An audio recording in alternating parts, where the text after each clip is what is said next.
اور تحویل قبلہ پر پورے 2 رکوع آ رہے ہیں۔ اس سے بسا اوقات یہ خیال پیدا ہوتا ہے، میرے ذہن میں بھی کبھی ہوتا تھا کہ یہ ایسی بڑی بات کیا تھی جس کے لیے قرآن مجید نے اتنے شد و مد کے ساتھ اور اس قدر تفصیل کے ساتھ بلکہ تکرار کے ساتھ بات کی۔ تو اصل میں اس کو یوں سمجھیے کہ ایک خاص مذہبی ذہنیت ہوتی ہے، اور وہ مذہبی ذہنیت یہ ہوتی ہے کہ اعمال کے ظاہر پر ان کی توجہ زیادہ مرکوز ہو جاتی ہے، اعمال کی جو روح ہے زیادہ اس کی طرف توجہ نہیں ہوتی۔ عوام الناس کا معاملہ یہی ہو جاتا ہے، ظواہر پر، رسومات پر، جو ظاہری شکلیں ہیں ان کی اہمیت، جو اصل دین ہے، روح دین ہے، جو مقاصد دین ہیں، ان کی طرف توجہ نہیں ہوتی۔ نتیجہ یہ ہوتا ہے کہ ظاہر میں ذرا سا فرق انہیں بہت محسوس ہوتا ہے، ذرا سا فرق ہو گیا، کسی نے رفع یدین کر لیا، قیامت آ گئی، معلوم ہوا یہ کوئی اور ہی آ گیا ہماری مسجد میں، یہ کون ہے؟ کسی نے آمین ذرا اونچا کہہ دیا، پھر قیامت آ گئی۔ یہ ساری چیزیں جو یہ خاص ایک ذہنیت ہوتی ہے، اس ذہنیت کے پس منظر میں یہ مسئلہ چھوٹا نہیں تھا۔ ایک تو یہ کہ جو قبائلی اور قومی پس منظر تھا اس کے حوالے سے سمجھیے، مکے میں جو لوگ ایمان لائے، ظاہر بات ہے ان سب کو عقیدت تھی خانہ کعبہ کے ساتھ، خود حضور کو تھی۔ آپ روتے ہوئے نکلے ہیں اور آپ نے یہ فرمایا تھا کہ اے کعبہ مجھے تجھ سے بڑی محبت ہے، لیکن تیرے یہاں کے رہنے والے مجھے یہاں رہنے نہیں دیتے۔ پھر یہ کہ وہ جو عقیدت اور محبت تھی وہ تمام ان مسلمانوں کے دلوں میں بھی تھی۔ مدینے میں آ کر آپ نے رخ بدل دیا۔ جب تک مکے میں تھے معلوم ہوتا ہے کہ حضور جب کھڑے ہوتے تھے نماز کے لیے تو آپ اس طرح کھڑے ہوتے تھے کہ بیک وقت استقبال قبلتین ہو جاتا تھا، یعنی جو جنوبی دیوار ہے ایک طرف وہ کونا ہے جس میں حجر اسود ہے، اور دوسری طرف وہ یمانی ہے، رکن یمانی جو یمن کی طرف ہے، جنوب کی طرف ہے۔ ادھر کوئی شخص کھڑا ہوگا اور وہیں پر انہی کے درمیان جو ہے جب طواف کیا جاتا ہے تو دعا مانگی جاتی ہے، ربنا آتنا فی الدنیا حسنۃ وفی الآخرۃ حسنۃ وقنا عذاب النار۔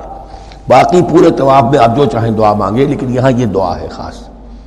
اب اگر کوئی شخص ادھر کھڑا ہو کر نماز پڑھ رہا ہے تو کعبہ تو سامنے ہے ہی، ٹھیک سیدھ میں یروشلم بھی ہے۔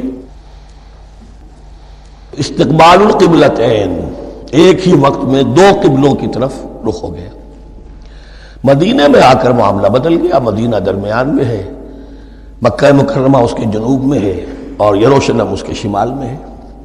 اب جنوب کی طرف رخ کریں گے تو پیٹھ ہوگی یروشلم کی طرف، یروشلم کی طرف رخ کریں گے تو پیٹھ ہوگی کعبے کی طرف۔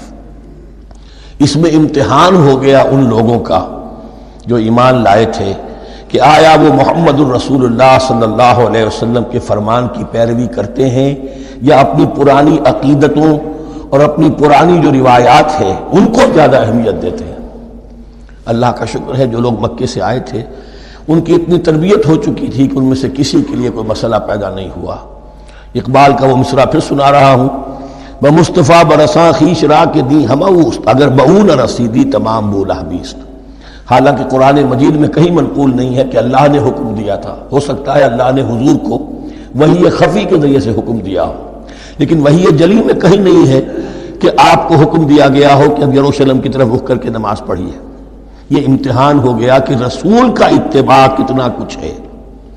اب جب یہ حکم آیا اب امتحان ہو گیا جو مدینے میں رہنے والے جو ایمان لائے تھے ان کا، اس لیے کہ یہاں یہودی بھی تھے، بعض ان میں سے ایمان لائے، عبداللہ ابن سلام رضی اللہ تعالیٰ عنہ تھے، ان کو علماء میں سے تھے، لیکن جو اور دوسرے لوگ تھے وہ بھی زیر اثر تھے یہود کے علماء کے، ان کے دل میں بھی یروشلم کی عظمت تھی۔ اب جب انہیں رخ کرنا پڑا تو یہ ان کے ایمان کا امتحان ہو گیا۔ تو یہ بڑا امتحان تھا اس میں کہ جو سب کے لیے مثبر تھا، اور مسلمانوں میں سے بعض لوگوں کے دلوں میں یہ خیال بھی پیدا ہوا ہوگا اگر اصل قبلہ یہ تھا تو ہم نے اب تک جو نمازیں پڑھی ہیں وہ تو پھر ہم نے غلط رخ پر پڑھی، ہماری اتنی سالوں کی کسی کو ایمان لائے ہوئے 10 برس ہو گئے، ہماری ان نمازوں کا کیا بنے گا؟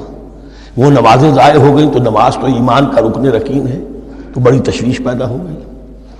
اس کے ساتھ ہی ایک مسئلہ یہ پیدا ہوا سیاسی اعتبار سے کہ یہود اب تک تو یہ سمجھ رہے تھے کہ حضور نے اور مسلمانوں نے ہمارا قبلہ اختیار کر لیا ہے، تو گویا کہ ہمارے کیمپ فالوورز ہیں، ہمارا تو انہوں نے اتباع کیا ہے، لہذا ہمیں کوئی خاص اندیشہ نہیں ان کی طرف سے.